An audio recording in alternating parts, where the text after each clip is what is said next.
tad kā mēs varam viņu uzmanību piesaistīt jau pirmajā sekundē? Jums ir tikai 1 sekunde, lai cilvēks vienkārši beigtu scrollot. Produkts ir svarīgs, bet produkts nav pats svarīgākais. TikTok ir kanāls, bet šie klienti, diemžēl, mūsu pieredzē nepērk. Piemēram, ja mēs meklējam satura veidotājus, mēs viņus tiešām meklējam YouTube pašos dziļumos. Piesaistītu klientu $49 kursam, tipiski tas mums izmaksā $70 līdz $80. Un kā tur veidojas tā matemātika? Ļoti labs jautājums. Jā, kā tas strādā? Emīls Pakārklis, iPhone fotografijas skolu dibinātājs, radījis veiksmīgu biznesu internetā, piedāvājot digitālus foto un video kursus iPhone lietotājiem visā pasaulē. Biznesu sācis bez sākotnējā kapitāla, izveidojot apmācības savu fotobloga sekotājiem. Ar pārdomātu digitālā mārketinga stratēģiju uzņēmumam šobrīd ir izdevies sasniegt jau vairāk nekā 600,000 maksājošu klientu. Aizvadītajā gadā uzņēmuma apgrozījums sasniedza jau 14 miljonus eiro. Mēs runāsim par to, kā uzsākt biznesu internetā, kā izmantot digitālā mārketinga rīkus, kas varētu noderēt ikvienam uzņēmējam arī Latvijā, tāpat arī par mākslīgā intelekta draudiem un iespējām, ko tas sniedz. Kā ir vadīt globālu biznesu, kuram ir 600,000 maksājošu klientu un sociālo mediju kontiem vismaz 3 miljonu sekotāju? Interesants jautājums. Ikdienā jau par tiem cipriem es katru dienu nedomāju.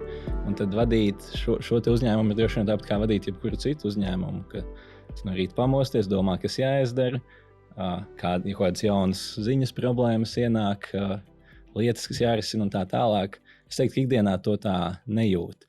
Bet šad tad, protams, ir tas brīdis, kad sanāk varbūt apsēsties un padomāt, wow, tas ir daudz cilvēki. Un citreiz ir interesantas situācijas, ka kaut kur ārzemēs cilvēku uz ielas atpazīst vai kaut kas tāds. Tas ir interesanti, bet ikdienā par to domāt nesanāk. Atpazīst, jo tu esi iPhone fotografijas skolas seja, pareizi? Esmu viens no sejām, jā, bet tā kā mēs savas reklāmas tiešām ļoti, ļoti daudz cilvēkiem rādam, tad mums ir sekotāji un fani visur pasaulē.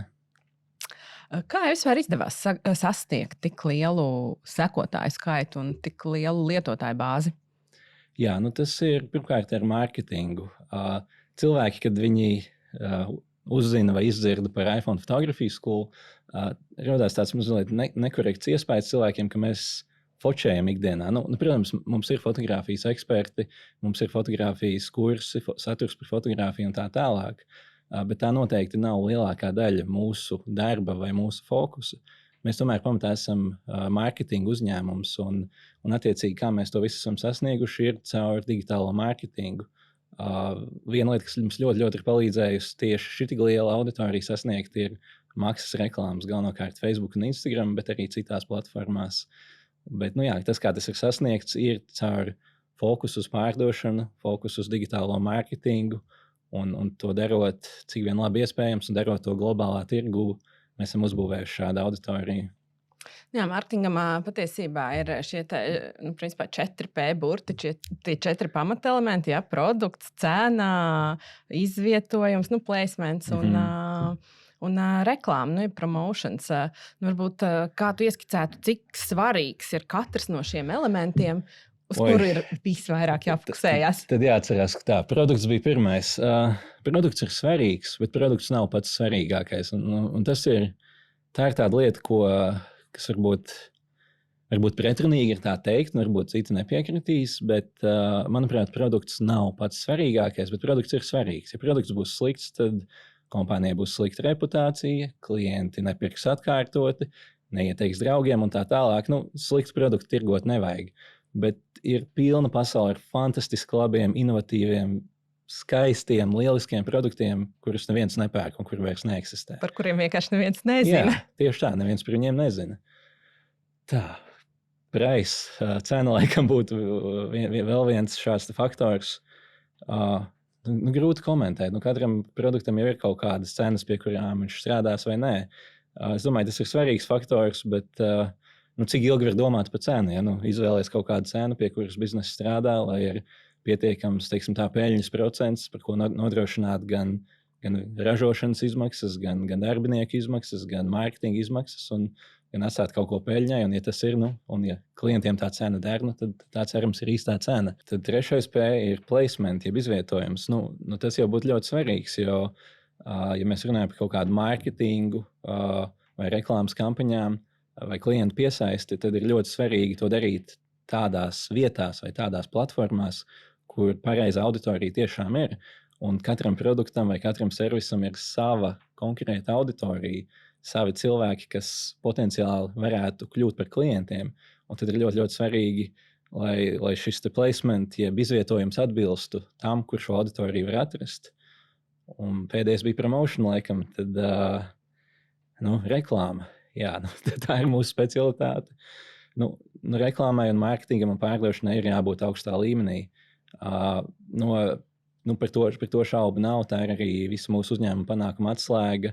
Un kopumā man liekas, ka tas ir arī tas, kas ļoti bieži kavē jaunus uzņēmējus vai dažādus uzņēmumus, ka ir milzīgs fokus uz produktu. Produkts ir līmenī, bet ja nav mārketings, ja nav reklāma pietiekoši augstā līmenī, tad šie cilvēki vienkārši netiek sasniegti vai bizness nevar augt un attīstīties.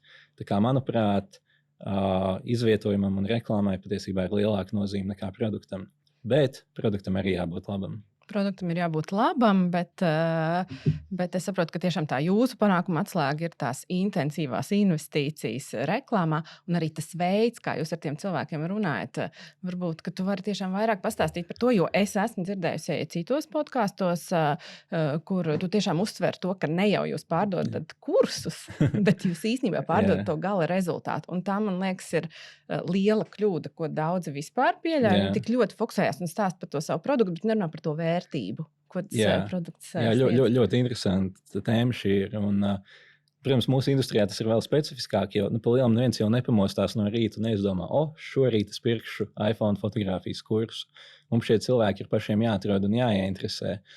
Bet kopumā viena no lielākajām kļūdām reklāmā vai mārketingā vai produktu vai kompāniju pozicionēšanā ir, ka šīs kompānijas ir, teiksim tā, ļoti fokusētas un pārņemtas pašas ar sevi. Un, ja tu ieej kompānijas mājaslapā, tur būs rakstīts, mēs esam tas un tas, mēs esam tur speciālisti ar tik gadu pieredzi, tur vadošie un kas. Un kaut kāda vērtība tam ir, bet tas jau nav galvenais, kas interesē šo potenciālo klientu.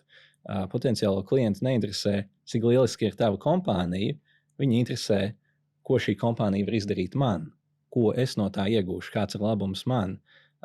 What's in it for me, angliski saka, un tas ir pirmais jautājums, kas ir jāatbild, manuprāt, jebkāda veida šādās mārketinga kampaņās, un mēs to cik vien iespējams cenšamies arī darīt. Bet tas ir tāds viens pamatprincips, tas noteikti nav vienīgais. Mūsu specializācija ir digitālais mārketings, un digitālais mārketings kopumā, manuprāt, ir uzmanības ekonomika, uzmanības piesaiste, uzmanības nopirkšana caur reklāmām un tālāk cilvēku uzmanības jau virzīšana kaut kādā virzienā. Un mēs visi zinām, ka mūsdienās cilvēkiem ir grūti noturēt uzmanību uz kaut ko ilgāk par dažām sekundēm. Un grūti ir arī dabūt to cilvēku uzmanību. Ja tās informācijas tik daudz apkārt. Un tad būtībā mūsu mārketings un mūsu reklāma ir šāda cīņa par cilvēku uzmanību. Ja no pirmajām pašām sekundēm mēs cenšamies piesaistīt cilvēku uzmanību, jo ja mēs šīs reklāmas izvietojam sociālos tīklos, mēs visi zinām, kā cilvēki ļoti ātri scrollo caur šiem sociālajiem tīkliem. Un parasti jau reklāma nav tas posts, pie kā kāds apstāsies. Tad kā mēs varam viņu uzmanību piesaistīt jau pirmajā sekundē? Jums ir tikai 1 sekunde, lai cilvēks vienkārši beigtu scrollot. Tas ir pirmais jautājums, ko mēs sev uzdodam. Un kas ir tās frāzes, kas ir lieliski nostrādājušas pēdējā laikā? Ir dažādas lietas. Protams, kas piesaistīs vienam uzmanību, varbūt nepiesaistīs citam. Strādā arī vienkāršas lietas. Piemēram, ja cilvēkam interesē iPhone fotogrāfija, tad kaut kāds skaists kadrs, kur cilvēks fotografē ar telefonu, potenciāli var piesaistīt šī cilvēku uzmanību. Tas ir vizuālais. Jā, citreiz mēs veidojam kaut ko netipisku vai mazliet tādu saudabīgu. Piemēram, mums Reels Instagramā ļoti veiksmīgs ir, kur pirmais kadrs ir, kur meitene stāv un gāžās vienkārši uz sānu. Un, protams, viņi neapgāžās, ja, bet ar to pietiek, lai uz pussekundi tev būtu tāds, kas te notiek. Vai šis ir aizgājis vairāk? Šis konkrēti ir aizgājis vairāk, jā. Tā izklausās. Bija tāds video, kur meitene iet, arī fotogrāfijas pamācību video, Instagram Reels, un tā kā cilvēks, kas filmē, viņai uz pleca tā kā uzliek roku un pabaksta, un tā kā pagriežās, un atkal tā ir tāda dīvaina, mazliet nekomfortabla situācija, bet ar to pietiek, lai šis konkrētais Reels arī ļoti, ļoti labi sasniegt cilvēks, jo tajā pirmajā sekundē tiek noķerta viņa uzmanība. Un, kas, protams, vēl strādā ar virsraksti. Un viņi pat ir varbūt vienkārši. If you have an iPhone, watch this. Mēs šādus šeit tad izmantojam. Vai arī kaut kādus specifiskākus, kur mēs apsolam kaut kādu rezultātu. How to never take a blurry iPhone photo again un tam līdzīgi. Bet principā, ir jāspēj piesaistīt uzmanību pirmajā sekundē. Pēc tam šī uzmanība ir jāspēj noturēt ar saturu, kas ir vai nu interesants, vai izklaidējošs, vai ļoti skaists, vai varbūt seksīgs, vai varbūt vēl kaut kāds, vai varbūt ļoti izglītojošs. Mūsu specifika, protams, ir izglītojošs saturs, bet arī tam ir jābūt tādam, lai cilvēkam nevienā brīdī nepaliktu garlaicīgi. Ja viņam kļūs garlaicīgi, viņš, protams, to saturu aizvērs ciet. Un tad jau uz video beigām, kā šo uzmanību novirzīt, tad ir ļoti svarīgs tā saucamais call to action, jeb tā būtu tā frāze, kur cilvēks tiek mudināts kaut ko darīt. Un mūsu gadījumā konkrēti mēs sakam cilvēkiem, hei, spied šeit, spied uz linka mūsu Instagram bio vai spied uz linka zem šī video, lai uzzinātu vairāk. Un tā būtībā ir anatomija internetu reklāmē.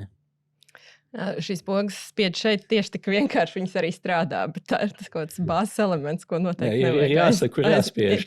Tas skan tik banāli, bet cilvēki, ja viņiem saka tieši, kur jāspiež un kas jādara, tad vairāk nospiež. Jā, mūsdienās pat kļūst kaitinoši, ja nevar atrast, kurā vietā es varu pieteikties. Jā. Tā patiesībā ir tāda domāšana par to klienta ērtību. Arī, protams, jā. Un kas ir interesanti ļoti, jebkurā pārdošanā, bet sevišķi internetu pārdošanā, ir, ka ir maksimāli jāsamazina jebkāda veida nērtības klientam. Ja var samazināt klikšķu skaitu, ja var padarīt vienkāršāku, atrast to pogu, kur nospiest, ja var būt mazāk soļi pasūtījuma formā. Tas viss palīdz. Jo vieglāk klientam ir veikt šo pirkumu, jo augstāks klienta procents šo pirkumu tiešām arī veiks. Labi, un jūs pārdodat, tātad tas produkts reāli jums ir, teiksim, fotografēšanas kursi. Jā. Kas ir tā vērtība, ko jūs sakat klientam? Ko klients iegūst? Tā vienkārši piemēru. Nē, protams. Tā vieglāk saprast. Nē, tur ir dažādi... Ir dažāda veida, teiksim, vērtības, vai iegūmi, ko mēs cilvēkiem apsolam un arī tiešām sniedzam klientiem. Viens, protams, ir, ka viņi spēs uzņemt skaistākas fotogrāfijas. Tas ir tāds vistiešākais, vissaprotamākais iegūms, bet, protams, to mēs izmantojam. Bet nākamais jautājums ir, kāpēc? Kāpēc, lai kāds gribētu uzņemt skaistākas fotogrāfijas? Labi, tad mēs mēģinām šo jautājumu atbildēt. Piemēram, lai cilvēks varētu skaisti iemūžināt savas atmiņas, lai šīs atmiņas varētu nodot nākamajām paudzēm skaistu fotografiju veidā, lai šīs atmiņas netiktu pazaudētas, jo neviens taču nevēlas pazaudēt savas vērtīgās, unikālās atmiņas, vai ne? Vai, piemēram, ja cilvēks kļūst par spējīgāku, veiksmīgāku fotografu, ko teiks citi cilvēki viņam apkārt? Vai šie cilvēki vairāk laikos postus, vai būs pozitīvi komentāri, komplimenti sociālajos tīklos, vai būs vairāk sekotāji? Nākamais ir, kā šis cilvēks pats jutīsies ar kameru rokās, jo cilvēki bieži vien jūtās nekomfortabli. Tādā ziņā, sevišķi tas ir ar lielajām kamerām izteikts, bet arī ar iPhone'iem. Ja kāds fotografē, tad attiecīgi tas citi cilvēki apkārt sagaida, ka būs labs rezultāts. Tad jautājums, vai cilvēks jutīsies pašpārliecināts par to, ka viņš tiešām zina, kā fotografēt, un vai arī viņam būs bail, vai viņš uztrauksies, kāds būs rezultāts, vai viņš tur apmaldīsies pogās un nezinās, ko darīt. Un šie ir daži no iegūmiem, ko mēs tā kā klientiem apsolam. Bet kas ir ļoti interesanti, ka viņi ir pamatā psiholoģiski. Tās pamatā tomēr ir emocijas. Jā, mēs apsolam klientiem, ka viņiem būs skaistākas bildes, tas ir fakts. Bet tas, ka viņi pēc tam jutīsies pašpārliecinātāk, ka viņi varēs labāk sevi prezentēt sociālajos tīklos, ka viņi saņems pozitīvus atsauksmes no draugiem, no kolēģiem, no ģimenes. ka citi cilvēki viņus redzēs savādāk, viņus varbūt respektēs vairāk, sevišķi digitālajā vidē. Tie ir emocionāli ieguvumi, un šie ir patiesībā svarīgāki nekā, teiksim tā, tiešie fiziskie ieguvumi. Cilvēks jau arī to savu lēmumu pieņem patiesībā emociju vadīts. Tā kā emocionāli, bet viņš mēģina tā kā attaisnot racionāli. Kāpēc tad es tomēr izdarīšu šo izvēli? Kas ir tie racionāli argumenti, ko jūs iedodat saviem klientiem? Kāpēc tad viņi nopirka šos kursus? Jā, ļoti svarīgi tiešām ir abus. Jā, arī atlaides, bet teiksim tā, mēs arī sakam, ka iPhone ir vienīgā kamera, ko tev vajag. Tev nav jānēsā līdz dārgs profesionāls fotogrāfijas ekipējums. Šis iPhone maksā aptuveni 1000 eiro. Bet vai tu zini, kā viņu izmantot? Mūsu kursus maksā tikai 49 eiro. Nopērkot šo te kursu, tu uzzināsi, kā pilnvērtīgāk izmantot savu iPhone. Šis ir ļoti gudri īstenībā salīdzināt dārgu iPhone pret šo te nelielo kursa cenu. Ja? Un tā ir racionālā daļa šim te argumentam, bet ir arī bet jebkāds šāds cenas salīdzinājums strādā ļoti labi. Tas psiholoģijā to sauc par framing, bet būtībā pirms atklāt savu cenu ir cilvēkiem jānomet priekšā kaut kāds lielāks skaitlis.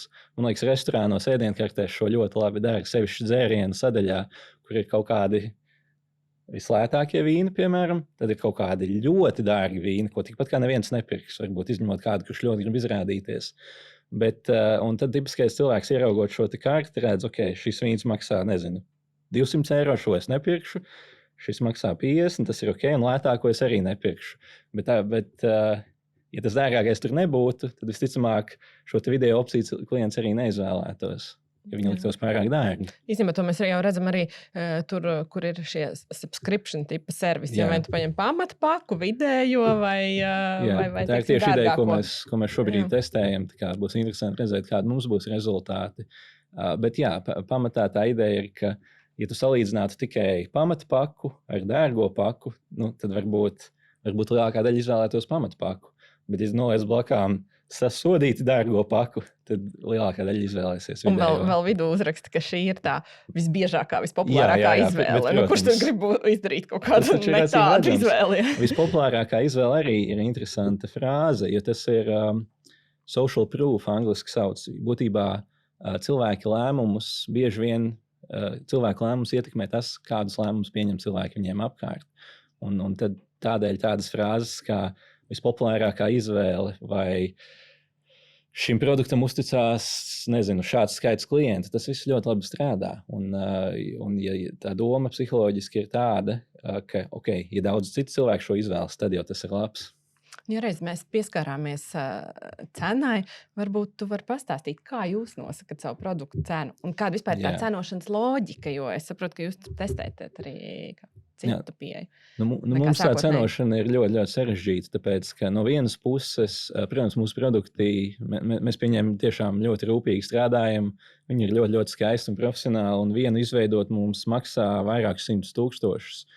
Tāpat laikā, ja mēs domājam, kā viņu pārdot, tad pārdot vēl vienu digitālu kopiju, izmaksā varbūt 2 eiro kopā ar serveru un klientu atbalsta izmaksām, teiksim tā.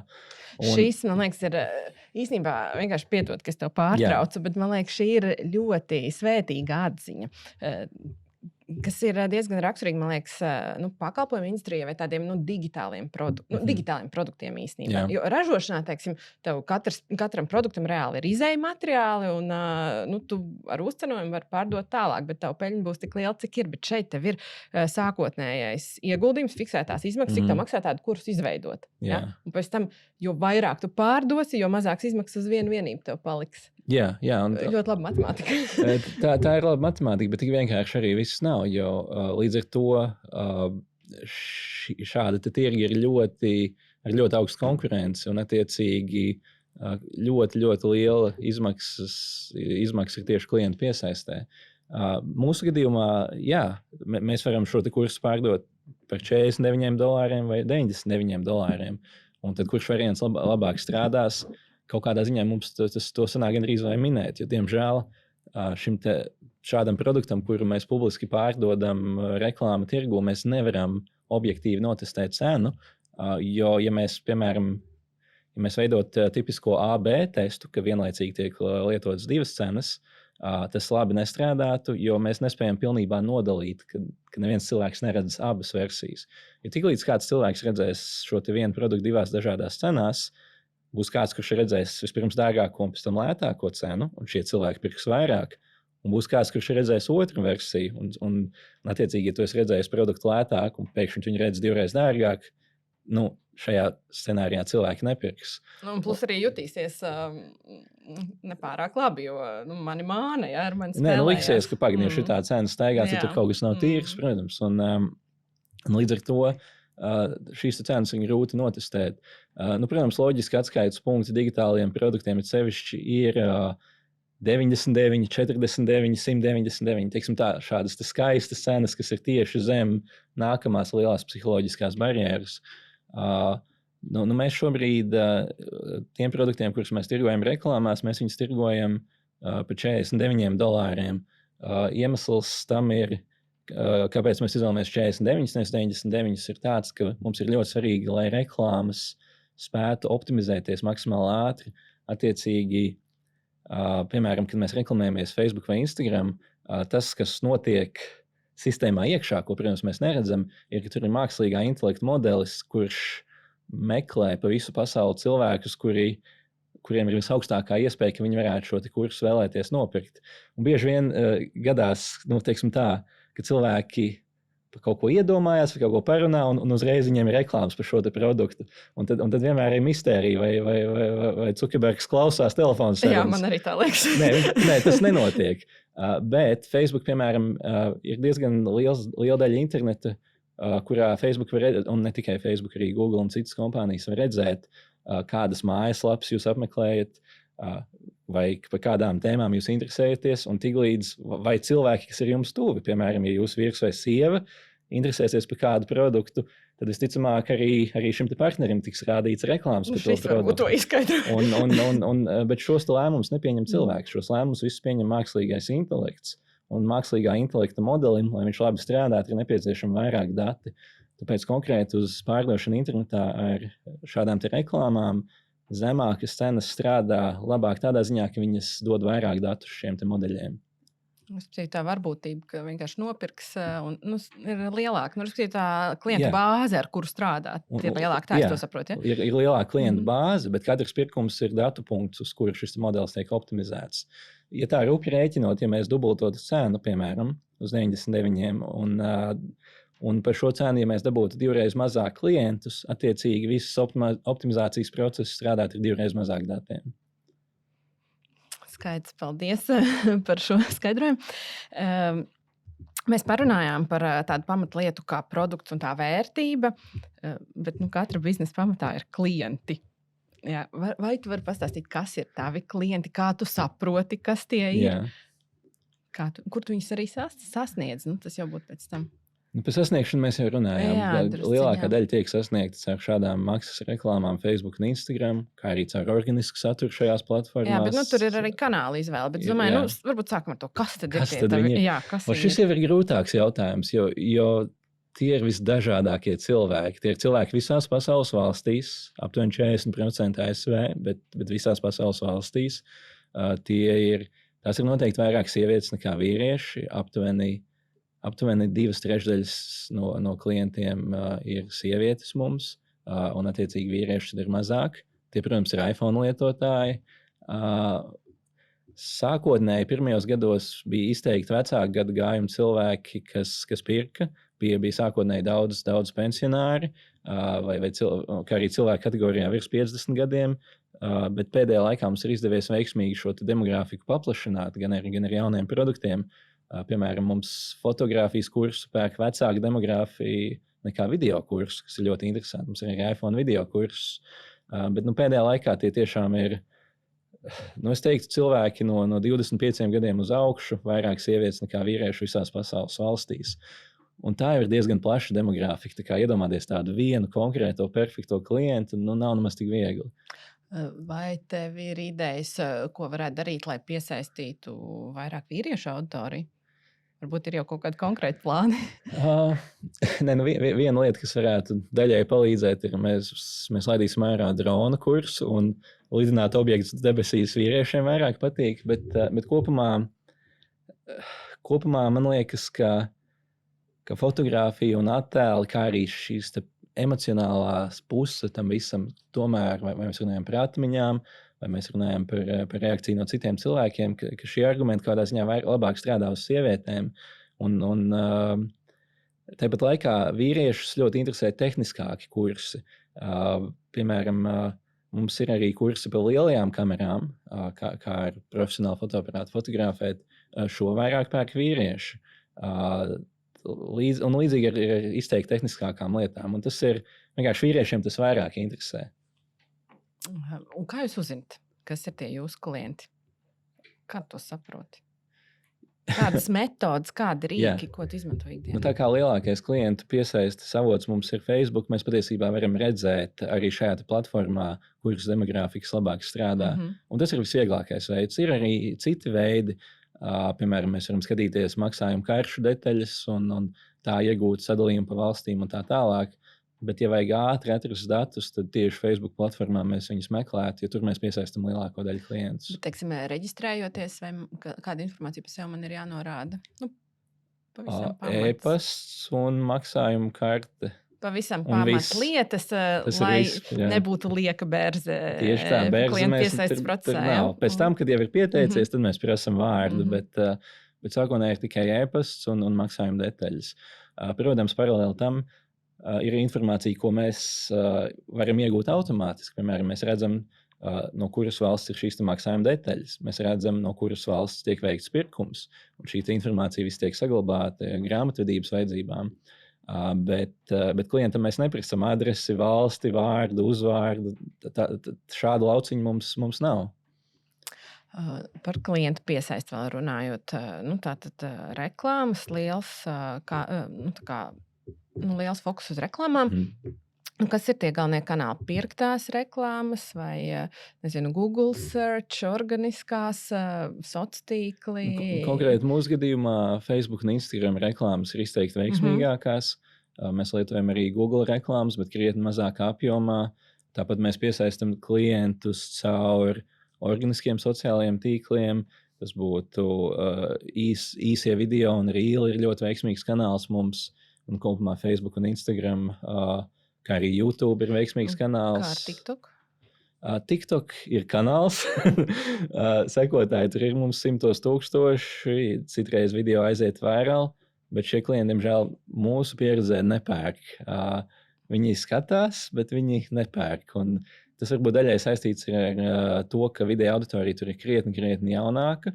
Tas varētu būt viens no iemesliem, bet kopumā tā skatījums vai sekotājs Instagram mums ir kā minimums 10 reizes vērtīgāks nekā šis skatījums vai sekotājs TikTok platformā. Un tu jau publiski esi dalījies ar stāstu, kā tu uzsāki šo biznesu. Tev bija blogs, tev bija saraksts ar klientu e-pastiem, tātad sekotāji, kas regulāri vēlējās saņemt no tevis šo saturu par to, kā labāk fotografēt. Jā. Vai tu joprojām izmanto šo e-pastu kanālu saziņai ar saviem klientiem? Ja? Noteikti. Un tas ir patiesībā būtiskākais un līdz šai dienai visefektīvākais kanāls saziņai tieši ar jau esošiem klientiem vai sekotājiem. Un, ir moderni darboties sociālajos tīklos un fokusēties uz sociālo tīklu sekotājiem, bet viens e-pasta sekotājs ir kā minimums 10-kārt vērtīgāks nekā viens sociālo tīklu sekotājs. Un, kad es saku 10-kārt vērtīgāks, es domāju, ka viņš ienesīs kā minimums 10-kārt vairāk ienākumus nekā viens sekotājs kādā no sociālo tīklu platformām.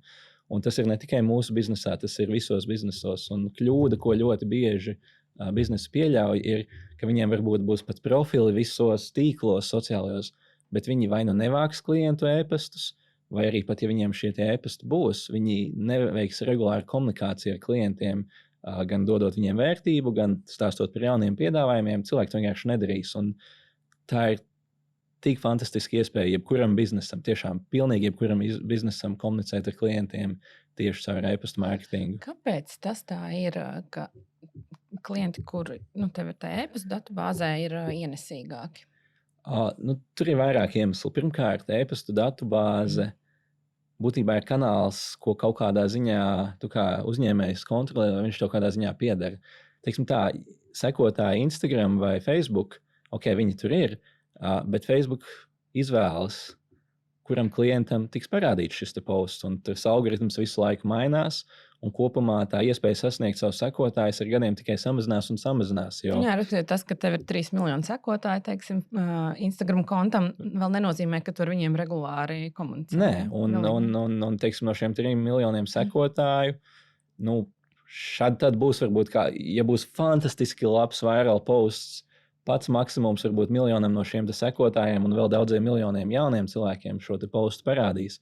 Bet tipisko postu no šiem miljoniem sekotāju parādīs varbūt 100-200 tūkstošiem. Tā kā, ja tas ir reels, ja tas ir fotoattēlu posts, tad vidējais posts varbūt tikai kāds 50 tūkstošus cilvēku sasniegs. Un attiecīgi mēs to nekontrolējam. To kontrolē šī cita platforma. Bet otra lieta, un ar e-pastiem ir citādāk. Protams, mūsdienās e-pastu nevienam netrūkst, viņi ir daudz un pārāk daudz, un cilvēki gan atrakstās no e-pasta jaunumiem, kas ir normāli, gan arī daudziem cilvēkiem ir, teiksim tā, pārplūduši e-pasti, un viņi e-pastus no kompānijām vairs neatver, un tas arī ir normāli. Kāds jums ir apmēram tas atvēršanas rādītājs? Diemžēl atvēršanas rādītājs mūsdienās vairs nevar nomērīt, tāpēc, ka Apple visiem iPhone telefoniem katru e-pastu marķē kā atvērtu, un līdz ar to nevar precīzi nomērīt. Ja mēs skatāmies uz klikšķu rādītājiem, tad vidēji tas būs starp 1 un 2% no izsūtītajiem e-pastiem. Cilvēks izlasīs un noklikšķinās tālāk uz nākamo lapu. Atvēršanas rādītājs, diemžēl, salīdzināt vairs nevar. Bet otrs iemesls, kāpēc e-pasts ir daudz labāks kā sociālo tīklu posts, ir, ka e-pastiem viņu, teiksim tā, tas mehānisms, kādā viņš tiek patērēts, ir veiksmīgāks ar to, ka tu viņu atver un uz īsu brīdi visus, ko tu skaties, ir tas viens e-pasts. Sociālajos tīklos cilvēki scrollo, un pat ja šis cilvēks redz tavu postu, viņš varbūt uz pussekundi viņa redz, kamēr viņa newsfeeds turpina braukt uz augšu. E-pastā tomēr cilvēki, kad pārbauda e-pastus, viņi redz, ka ir e-pasts, varbūt cilvēks izvēlas viņu ignorēt, bet ja cilvēks šo e-pastu atver, tad vismaz uz sekundi vai uz dažām sekundēm būs viņa nedalītā uzmanība. Un tieši šī nedalītā uzmanība ir tas, kas, manuprāt, ir liela vērtība, ne? ir liela vērtība. Sevišķi mūsdienās, kad par to uzmanību cīnīties ir tik ļoti grūti. Vai tu esi kādreiz reiķinājis, cik tev izmaksā viena klienta piesaiste? Jā, noteikti. To mēs daudz rēķinām, un diemžēl tā izmaksa aug laika gaitā, kas ir viens no izaicinājumiem mūsu biznesā. Bet, lai piesaistītu klientu $49 kursam, tipiski tas mums izmaksā $70 līdz $80. 70 līdz 80. Un kā tur veidojas tā matemātika? Ļoti labs jautājums. Kāda tas strādā? Tas bizness nav viegls. Cilvēki, kad domā par online kursiem, viņam liekas, es uztaisīšu, cilvēki nāks, es tur pelnīšu miljonus. Tas ir ļoti, ļoti sarežģīts un grūts bizness ar lielu konkurenci. Un tiešām mēs maksājam vairāk nekā maksā pats kurs, lai piesaistītu vienu klientu. Bet mums ir vairāki kursi katalogā, un attiecīgi pēc pirmā pirkuma izdarīšanas mēs uzreiz klientam piedāvājam, hei, tu nopirki kursu par fotografiju, vai tu vēlies apgūt arī bilžu pēcapstrādi, vai tu vēlies apgūt, kā veidot labāku Instagram profilu un tā tālāk. Un mums datubāzē, tiksim tā, ir vairāki kursi katalogā, ko mēs klientiem varam piedāvāt. Un tā kā šīs klientu kontaktdetaļas un šos klientus mēs jau esam ieguvuši, par to ieguvumu mēs maksājam, kad viņi pērk pirmo kursu. Bet šajā procesā mēs iegūstam klientu datubāzi. Ja mēs izlaižam jaunu produktu vai ja mēs izveidojam kaut kādu veidu izpārdošanu, tad tālāk nākamreiz ar šiem cilvēkiem komunicēt jau maksā ļoti, ļoti maz. Tas maksā tikai cik maksā izsūtīt e-pastu. Un tāpēc tieši e-pastu mārketings ir tik vērtīgs kanāls mums. Tas ir veids, kā mēs varam esošos klientus uzrunāt atkal un atkal. Jā, un tā labā ziņa, ko no šī piemēra es varu paņemt, ir skatīties uz to klientu ienesīgumu ilgākā laika periodā, pilnā tādā lietošanas ciklā, kad viņam pārdod vēl citus produktus un pakalpojumus pa vidu. Un izmaksas tev vienkārši nākamajiem nav tik augsta. Jā. Vai tu esi gatavs padalīties arī ar biznesa cipariem? Kā piemēram pagājušo gadu jūs noslēdzāt, kāds bija apgrozījums, izmaksas, cik lielas? Es precīzi no galvas nepateikšu visu. Pagājušais gads mums bija veiksmīgs. Apgrozījums bija aptuveni 14 miljoni eiro vai mazliet zem 16 miljoniem dolāru. Bija arī peļņa, bet šobrīd izstāsta, ka šis gads būs grūtāks. Kāpēc? Ekonomika atstāja savu ietekmi? Izskatās, ka ekonomikā ir pienākuši tomēr grūtāki laiki, un arī reklāma cenas turpina augt. Un attiecīgi, lai darbotos un turpinātu, teiksim, tā attīstīties, mēs tagad tulkojam kursus un mūsu mārketinga materiālus citās valodās. Mēs šobrīd sākam strādāt pie kursu tulkošanas spāņu un vācu valodās, kas ir viens tāds projekts, ko mēs ļoti gaidām. Bet jā, kopumā šis gads izskatās, ka būs grūtāks, diemžēl. Tad, vienkārši random jautājums. Tad jūs esat mēģinājuši Indijas tirgu, ieiet liels tirgus, kas runā angļu valodā? Nē, mums ir noteikti klienti Indijā, ja tiešām tas ir liels tirgus, kas runā angļu valodā, un tur ir arī pietiekami daudz cilvēku ar labu pirktspēju. Protams, ir arī ļoti daudz cilvēku, kuriem šīs pirktspējas nav. Un ekonomika tur diezgan... Mums ir tur klienti noteikti, bet ir interesanti, mums ir daudz vairāk sekotāji no Indijas nekā klienti. Teiksim, ja mēs paskatāmies, kas mums Instagramā seko, tur ir patiesībā ļoti daudz cilvēku no Indijas, bet salīdzinoši mazāks procents no viņiem kļūst par maksājošiem klientiem. Bet, protams, klienti ir un ir apmierināti klienti un tā tālāk, bet tas nav starp mūsu lielākajiem tirgiem. Cik lielu daļu vai procentu no apgrozījuma sastāv izmaksas? Izteikti lielāko daļu. Un teiksim, cik liela daļa no tā ir tieši ieguldījums reklāmā? Atkal izteikti lielākā daļa. Protams, mums ir dažādi veidi izmaksas, kas ir saistītas ar kursu izveidošanu, ar darbinieku algām un tā tālāk, ar serveriem, dažādām platformām, servisiem, bet mūsu gadījumā pārliecinoši lielākā izmaksas ir tieši klientu piesaistes izmaksas, kas būtībā ir reklāmas. Piemēram, ja es gribētu sākt biznesu internetā, vai tomēr ir kaut kādi veidi, varbūt tu man vari ieteikt, kā es varu šo biznesu audzēt un attīstīt, tad, ja man nav šāda liela sākotnējā kapitāla, ko investēt reklāmā? Jā.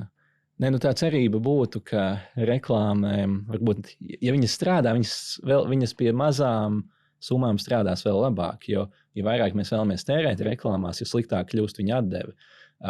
Tajā pat laikā šāda veida noteikti ir. Patiesībā mans brālis šobrīd diezgan veiksmīgi attīsta savu projektu, saucās Video Editing Blueprint, un brālim ir bail samelot, man liekas, viņam ir 15 gadi, un viņš taisa rīlus un TikTok video, tātad īsās formas video, un šādā veidā viņš sev būvē auditoriju.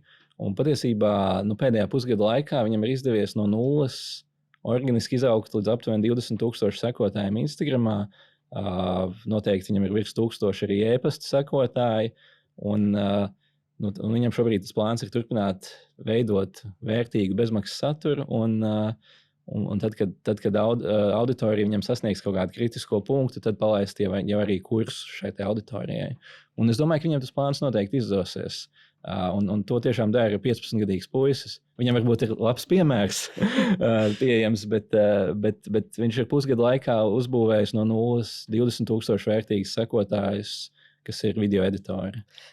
Superīgi. Prieks dzirdēt, ka 15 gadu vecumā tavs brālis spēr jau pirmos soļus biznesā. Es īstenībā zinu, ka vienkārši esmu dzirdējis arī citās intervijās, ka mums ar tevi saskan viedoklis par to, ka jauniešiem vajadzētu vairāk nodarboties ar uzņēmējdarbību, ka jaunība ir, teiksim, skola, vidusskola, augstskola ir tas laiks, kad vislabāk ir uzsākt tos savus pirmos soļus uzņēmējdarbībā. Varbūt tu kā veiksmīgs uzņēmējs vari pastāstīt, kāpēc tev tā liekas. Jā, noteikti piekrītu šim. Tur ir vairāk iemeslu. Viens ir, ka jaunam ir vairāk enerģija, vairāk ambīcijas, vairāk spēka. Un, lai cik tas skarbi neizklausītos, ar gadiem tas samazinās. Otrs ir, ka jaunam ir daudz vieglāk riskēt. Ja teiksim tā, cilvēkam, kurš jau ir izveidojis savu karjeru, savu ģimeni, paņēmis savus kredītus, līzingus un visu to, šim cilvēkam aiziet no darba, visu tā kā pamest un teikt, es tagad būšu uzņēmējs, es nezinu, vai es nākamēnes kaut ko nopelnīšu vai nē, bet tagad esmu uzņēmējs, tas ir neprāts. Ja?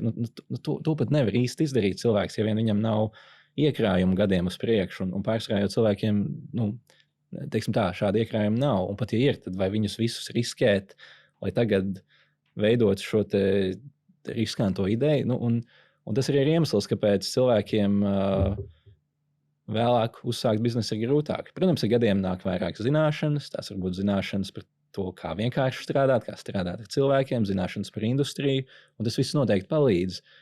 Bet tas, kas traucē, ir, ka iespēja riskēt ir nesalīdzināmi zemāka ar gadiem paliek. Savukārt jauniem cilvēkiem, teiksim tā, nav ko zaudēt. Un ir daudz enerģijas, daudz entuziasms, ir salīdzinoši mazs risks, varbūt viņus atbalsta vecāki, pat ja nē, tad viņiem varbūt izdevumi ir mazi, un to var teiksim tā, ar nepilnu laika darbu kaut kā nopelnīt, un pārējo enerģiju veltīt šajās biznesa idejās. Un, man liekas, tas ir labākais laiks, kad to darīt. Es tev pilnīgi piekrītu. Savos 20 gados tu neesi vēl uzbūvējis tādu dzīves līmeni, kur tev ir žēl vai bail zaudēt. Yeah. Ja? Bet tā realitāte, protams, ir tāda, ka šobrīd vairāk tos uzņēmumus dibina vecumā no 30 gadiem un uz augšu. Tas droši vien ir izskaidrojums ar to, ko tu saki, ka tu jau esi uzkrājis kaut kādu pieredzi, iespējams arī sākotnējo kapitālu, tu vari investēt tajā biznesā. Ja? Bet ir, tāpēc arī tas mans jautājums par to, vai es varu uzsākt biznesu internetā ar minimālām sākotnējām investīcijām. Noteikti. Tas ir tas, kā es to izdarīju. Tas ir tas, ko mans brālis šobrīd dara. Es noteikti neteikšu, ka tas ir viegli, bet tas ir iespējams. Jā, tu īstenībā labs piemērs. Tam arī esi. Par darbiniekiem runājot, cik tev daudz darbinieku šobrīd uzņēmumā? Mums ir aptuveni 30 darbinieki šobrīd, kā arī dažādi satura veidotāji vai filmētāji, kas ir ārpakalpojumu sniedzēji. Man vienmēr visvairāk interesē tas solis, kā uzņēmēji nonāk pie tās apziņas, ka viņam vajag to pirmo darbinieku. Tas man liekas tāds ļoti grūts solis, kuram pārkāpt, kur to cilvēku, kuram tu vari uzticēties, atrast viņu, kā saprast, ka tu viņam var atļauties samaksāt to algu. Šādi praktiski jautājumi. Jā, tas ir ļoti labs jautājums. Lai varētu, teiksim tā, ja uzsākt biznesu bez sākotnējām investīcijām, bez būtiska kapitāla, tad viņi var atļauties tad, kad uzņēmumam ienāk nauda, par ko var šo te algu samaksāt. Tas ir pirmais. Bet tad jautājums, otrs būtu, ka ir tik daudz darāmā, ka viens cilvēks tā īsti vairs ar visu netiek galā. Un tad tā matemātika ir salīdzinoši vienkārša. Ja, teiksim, uzņēmējs zina, ka ar savu darbu, piemēram, viņš var nopelnīt, nezinu, strādājot ar klientiem, vai strādājot pie mārketinga, vai strādājot pie projekta. Piemēram, ja cilvēks zina, ka viņš var nopelnīt, teiksim, 30 eiro stundā. Labi, bet viņam ir jāveic, kādu salīdzinoši vienkāršu funkciju, piemēram, klientu atbalsts vai kaut kas tāds, un pieņemsim, ka šo te funkciju var, atrast darbinieku par 10 vai 15 eiro stundā, kas to darītu. Ok, tad ko tas nozīmē? Ja šis te biznesa vadītājs atbrīvos sev šo te laiku, būtībā viņš var nopirkt darbinieka stundas, piemēram, par 10 eiro stundā vai 15 eiro stundā, un šīs stundas viņš var tālāk jau izmantot vai pārdot dārgāk. Un būtībā tā ir tāda kā stundas likmju arbitrāža. Ja ir veids, kā uzņēmējs var pelnīt vairāk, nedarot lietas, ko viņš var lētāk nopirkt no kāda cita, tad ir pareizais brīdis ņemt kādu darbā. Un tev šobrīd ir cilvēki dažādās pasaules valstīs komandā. Jā. Kā tu viņus atrodi? Visādi. Visu kaut ko esam mēģinājuši. Esam mēģinājuši darba sludinājumus, esam mēģinājuši taisīt visādas diezgan sarežģītas darbinieku atlases ar mainīgiem panākumiem. Dažkārt labi, dažkārt netik labi. Pēdējā laikā mēs esam pārgājuši pie daudz vienkāršākas metodas, kas ir būtībā mēs gan paši, gan mūsu darbinieki piesaist cilvēkus, ko viņi jau pazīst, un, vai prasa citiem, ko jau pazīst. Un būtībā mēs pēdējā laikā ņemam cilvēkus faktiski tikai caur personīgām atsauksmēm, ar dažiem izņēmumiem atkarībā no pozīcijas. Piemēram, ja mēs meklējam satura veidotājus, mēs viņus tiešām meklējam YouTube pašos dziļumos, meklējam varbūt tādus, kam ir labs saturs, bet vēl nav milzīga auditorija un tā tālāk. Bet lielāko daļu darbiniekus mēs pēdējā laikā atrodam tieši caur personīgiem ieteikumiem. Un kā jūs to darba ikdienu organizējat? Nu, kā tu saproti, ka viņi tiešām to strādā? To jau nezinu. nē, bet šis labs jautājums. Jo, protams, ja cilvēks strādā ofisā, tad tu aptuveni zini, vai viņš strādā vai nē, bet digitāli attālinātā komandā tas tā nav. Un tad jau ir citādāk. Un, ja mēs esam pavisam godīgi, ir cilvēki, kuri nespēja iejusties šādā attālināta darba režīmā, tāpēc, ka viņiem varbūt mazliet pietrūkst tas priekšnieks, kurš lūr pār plecam, un ir noteikti situācijas, kad cilvēks vienkārši mājās vai haotiskā ikdienā, vai starp visu, kas notiek apkārt, nespēja vienkārši izdarīt savu darba dienu. Bet, kā mēs to zinām, vai strādā vai nē, būtībā mums darbiniekiem ir kaut kāds prioritātes un uzdevumi, kas ir nodefinēti nedēļai, un arī reizi dienā viņi uzraksta nelielu atskaiti, ka šodien es plānoju izdarīt šo, vakar es izdarīšu šo, un šādas reizes dienā atskaites kopā, kuras patiesībā cilvēki raksta viens otram. Nav tā, ka priekšnieks viņus visas lasa, un kāpēc tu šodien dari to, bet tas ir tāds veids, kā cilvēkiem pašiem savu, teiksim, tā dienu organizēt, bet savukārt jau nedēļas ietveros, mēs sekojam līdzi, ka šai nedēļai bija šie projekti jāpabeidz, vai šāds progress jāsasniedz, vai tas ir vai nav izdarīts. Un tad būtībā mēs skatāmies, vai šis darbs ir izdarīts, vai šis rezultāts ir panākts. Un, ja ilgstoši nav iespējams darbu izdarīt vai rezultātu panākt, tad visticamāk attālinātais darbs nav šim cilvēkam. Kā tev ir tā darbinieku noturība un mainība? Kā tu viņu vērtētu? Es nezinu, ar ko salīdzināt. Es domāju, ka viņi ir tipiska mūsu izmēra uzņēmumiem. Mums ir cilvēki, kas strādā tiešām jau 10 gadus, ir 2 cilvēki. Es pilnīgi nespēju, ka es pats to saku, man jocīgi paliek. Bet ir tādi cilvēki, ir arī vairāk cilvēki, kas strādā virs 5 gadiem. Ir, protams, arī daudz cilvēku mainījušies gadu gaitā. Šad tad mēs atlaižam, šad tad kāds ir aizgājis. Bet kopumā cilvēki ir apmierināti un viņiem patīk šis režīms. Un ko viņi saka, kāpēc viņiem patīk? Kas viņiem patīk tieši pie tevis strādājot uzņēmumā?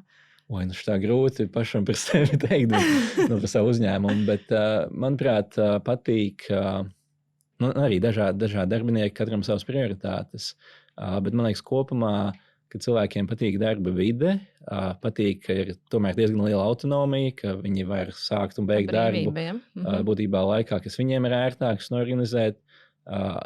Šī autonomija viņi ir arī, cik vien iespējams, mēs cenšamies komandu vadīt tā, ka darbiniekam tiek dota liela autoritāte par konkrētu atbildības zonu, kurā cik vien iespējams viņš pats var pieņemt lēmumus, bet atbildība viss ir arī uz viņa pleciem.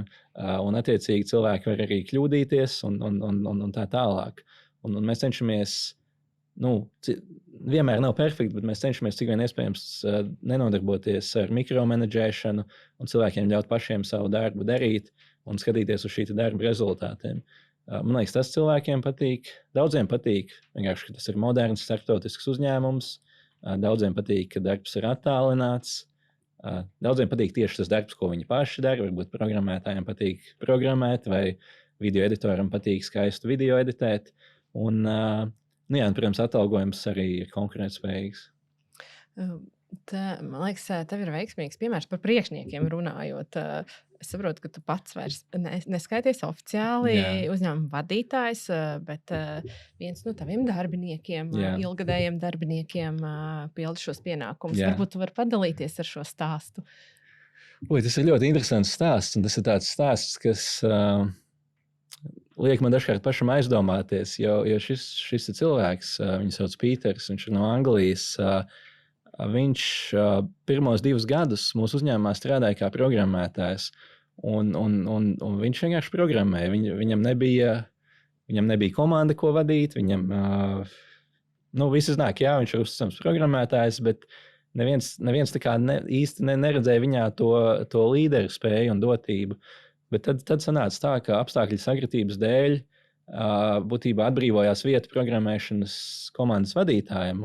Un komanda bija patiesībā, tur bija situācija, ka bija aizgājis iepriekšējais vadītājs un bija tāds, ko mēs tagad darīsim.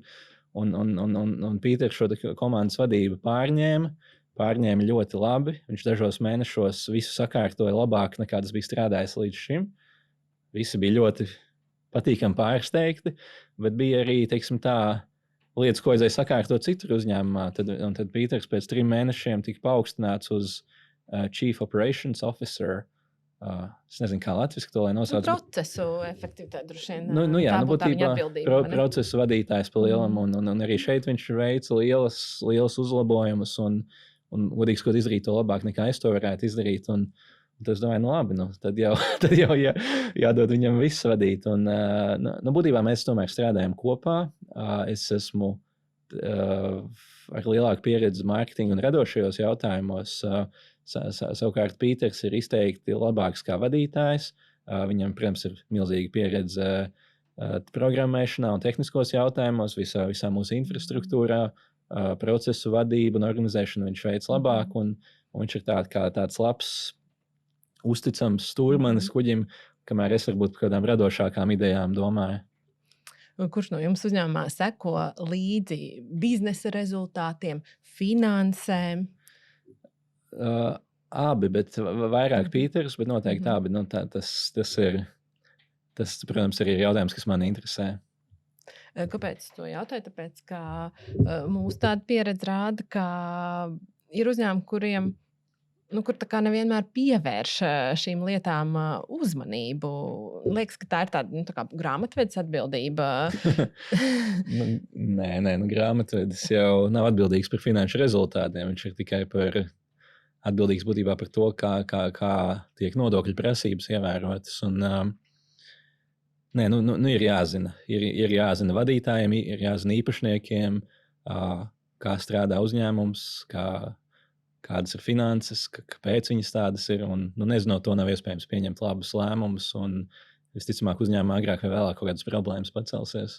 Man šis ļoti tāda vērtīga atziņa, ko tu pateici, ka tas palīdz pieņemt vērtīgākus lēmumus. Protams, pamatotākus. Lēmums, cik vien iespējams, ir jāpieņem, izejot no datiem.